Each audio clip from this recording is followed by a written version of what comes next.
बिगड़ैल बच्चा जिसे बढ़ती उम्र के साथ साथ नशे की आदत लग जाती है और घर में बंदूक मिलने पर उस बिगड़े लड़के पर देशद्रोह का आरोप लग जाता है। जी हाँ दोस्तों, हम बात कर रहे हैं संजू बाबा यानी संजय दत्त की। संजय दत्त की इस उतार चढ़ाव वाली कहानी में दोस्तों रोमांस की भी अपनी अलग जगह है।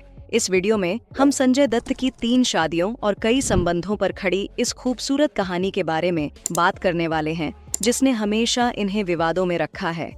फिल्म रॉकी से बॉलीवुड में डेब्यू करने वाले संजू बाबा अब तक 187 से भी ज्यादा फिल्मों में काम कर चुके हैं। साथ ही संजू बाबा पर एक बायोपिक फिल्म भी बन चुकी है, जिसमें संजू बाबा की जिंदगी में आए उतार चढ़ाव को बड़ी खूबसूरती से दर्शाया गया है। लेकिन क्या आपको पता है, इस फिल्म में संजय दत्त की कई काली सच्चाइयों को भी छुपाया गया है। इस फिल्म में संजू बाबा के कुछ ऐसे जिस्मानी रिश्तों को पब्लिक से छुपाया गया है जिसमें बड़ी बड़ी बॉलीवुड एक्ट्रेस का नाम आता है। यकीन मानिए, संजू बाबा का कई फिल्मी एक्ट्रेस के साथ अफेयर रहा है और इन्हीं अफेयर्स की हकीकत का पर्दाफाश आज हम इस वीडियो में करने वाले हैं। तो इसलिए बने रहिए हमारे साथ वीडियो के अंत तक। तो चलिए सबसे पहले बात करते हैं लिस्ट की शुरुआत में आने वाले नाम की। आज की तारीख में देश की अमीर घराने की बहू टीना अंबानी के नाम से, जो पहले एक्ट्रेस टीना मुनीम के नाम से जानी जाती थी। फिल्म रॉकी में टीना और संजय दोनों एक दूसरे के साथ काम कर रहे थे। रील पर संजय दत्त टीना के हीरो थे और असल जिंदगी में भी दोनों ही यंग एक्टर थे। जाहिर सी बात है, शूटिंग के दौरान दोनों के बीच प्यार की शुरुआत होने लगी थी। टीना और संजय दोनों एक दूसरे को लेकर काफी सीरियस थे, मगर दूसरी तरफ संजय दत्त की नशे की आदत ने टीना को परेशानी में डाल दिया।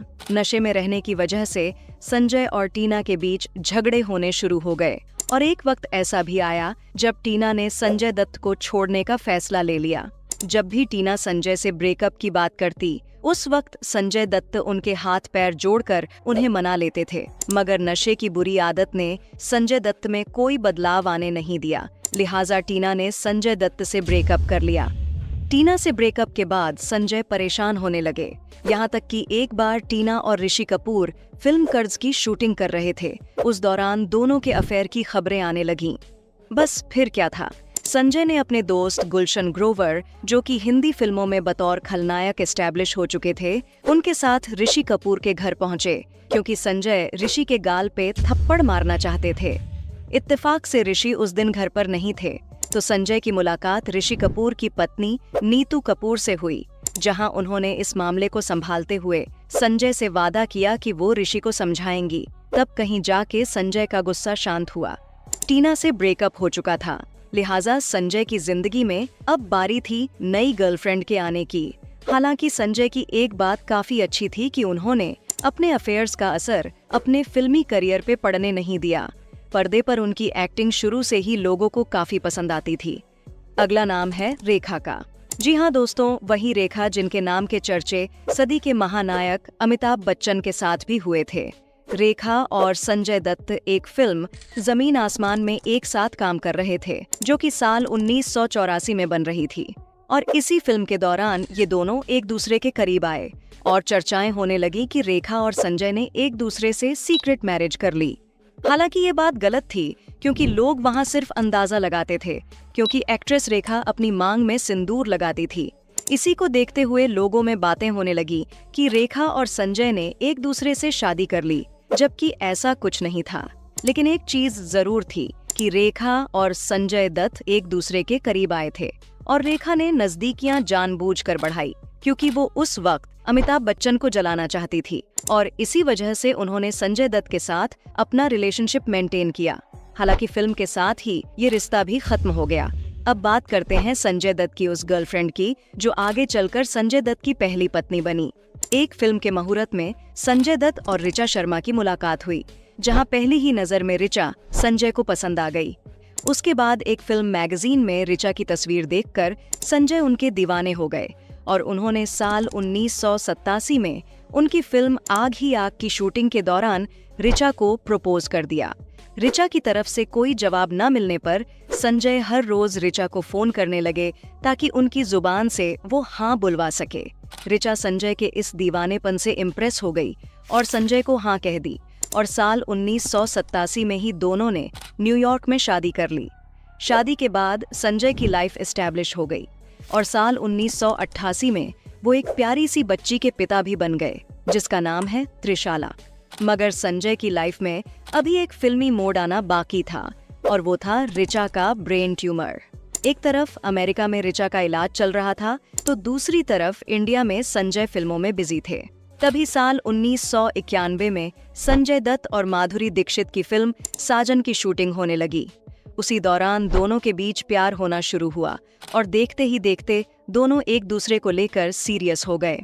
दोनों की रील केमिस्ट्री दर्शकों को काफी पसंद आने लगी और ये जोड़ी सिनेमा के पर्दे पर हिट हो गई।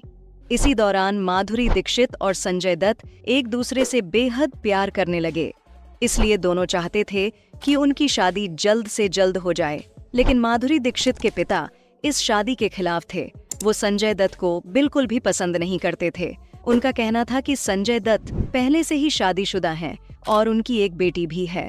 उसके बाद 1993 में मुंबई ब्लास्ट केस हुआ, जिसमें संजय दत्त का भी नाम सामने आया, और उसके बाद से ही माधुरी दीक्षित ने संजय दत्त से हमेशा हमेशा के लिए अपने रिश्ते खत्म कर दिए। उसके बाद उनसे मिली तक नहीं। संजय का नाम उनकी जुबान पे। Search for Super Oyos up to 70% off. Download the Oyo app. Oreo. Get flat 10% off on bus booking. Use code WELCOMEMMT. Download now. उनकी जुबान पे कभी नहीं आया। संजय दत्त की लाइफ में अभी एक और झटका आना बाकी था। 1996 में उनकी पत्नी रिचा ने दम तोड़ दिया। बॉम्बे ब्लास्ट केस में नाम आना, रिचा की मौत और माधुरी के साथ टूटा रिश्ता, इन तमाम चीजों की वजह से संजय डिप्रेशन में चले गए। तभी उनकी जिंदगी में एक्ट्रेस लीजा रे की एंट्री हुई। लीजा ने संजय दत्त को इमोशनली सहारा दिया और दोनों एक दूसरे के करीब आने लगे। लेकिन इससे पहले कि ये रिश्ता मजबूत हो पाता, दोनों का ब्रेकअप हो गया। इसके बाद संजय की मुलाकात एक मॉडल से हुई, जिसका नाम था रिया पिल्लई। साल 1998 में दोनों ने शादी कर ली। हालांकि शादी के बाद भी संजय दत्त के कई अफेयर्स रहे और उनकी इसी आदत की वजह से साल 2005 में रिया से उनका तलाक हो गया। इसके बाद संजय दत्त की लाइफ में नादिया दुरानी भी आई, लेकिन तभी संजय दत्त की मुलाकात दिलनवाज शेख से होने लगी। कहा जाता है कि जब संजू बाबा नादिया को डेट कर रहे थे, तब उनकी मुलाकात जूनियर आर्टिस्ट दिलनवाज शेख से हुई और धीरे धीरे दिलनवाज संजय के दिल में बस गई। दिलनवाज ने संजय दत्त के प्यार में अपना धर्म भी बदल लिया और नाम रखा मान्यता दत्त, जिसके बाद 7 फरवरी 2008 को संजय और मान्यता हमेशा हमेशा के लिए एक दूसरे के हो गए। शादी के बाद दोनों जुड़वा बच्चे शहरान दत्त और इकरा दत्त के माता पिता बने। एक बार संजय दत्त ने अपने एक इंटरव्यू में मान्यता की तारीफ करते हुए कहा था कि मान्यता मेरी बेटर हाफ नहीं है, बल्कि वो मेरी ताकत है। मैं जब भी नीचे गिरा हूँ, उसने हमेशा मेरा साथ दिया है। हालांकि शादी के बाद संजय दत्त का नाम एक्ट्रेस कंगना रनौत के साथ भी जुड़ा, लेकिन ये एक अफवाह ही थी। तो दोस्तों, ये थी संजय दत्त के अफेयर्स और उनके आशिक मिजाज की कहानी, जो